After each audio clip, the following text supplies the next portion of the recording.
Rero ariko ndaba ikiganiro c'ibikoko ngwa ku mafi yitwa Electrophorus.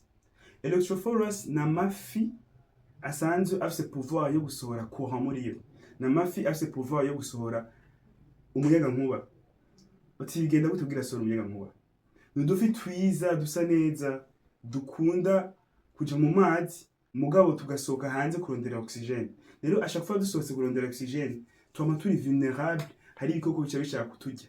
Kubw'ivyo Imana yaduhaye courant yo kwiproteja imeze nka defense mechanism. So à chaque fois Electrophorus isohotse mu mazi igiye kurondera oxygene ici dégaja courant ahantu hose, idegaja umuyagankuba ahantu hose kugira igikoko cyose kicegera Electrophorus kigira ubwoba canke kimererwe nabi ntigishobore kuyica canke kumerera nabi. Mugabo igitangaje nuko nasanze izo Electrophorus nyinshi muri izo nka 90% muri izo ari impumyi, zifise ubumuga bwo kutabona. Kubera iki? Kubera ko à chaque fois zisohotse zisohoka zidegaje ijya courant zirinda ibindi bikoko.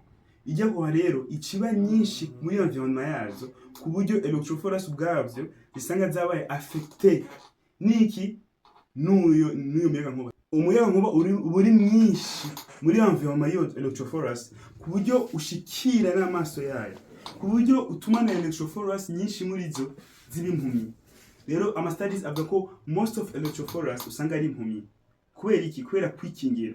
Urumva Imana yazihaye umuyagankuba yo kwikingira ube defense mechanism izirinde abazataka. Mugabo kubera kuyikoresha cyane uyo muyagankuba byatumye most of Electrophorus bimpumyi.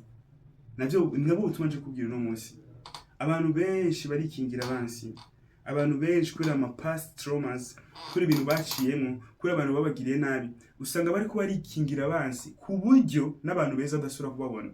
Abantu benshi bameze nk'ama Electrophorus. A force yo kwirinda kubabara, usanga bibabaje nabo nyene. Abantu benshi bameze nk'ama Electrophorus. A force yo kubabara babaye cyane muri passé, baca babimpumyi, ntibasura kubona n'ibyiza biri ngo akwisi. Ndikubwira ko abantu beza bagihari. Ndikubwira ko amasituasiyo meza gihari. Ndikubwira ko ubuzi bwiza bugihari. Ndikubwira ko abakunzi beza bagihari. Ndikubwira ko abagenzi beza bagihari. Nube nka Electrophorus.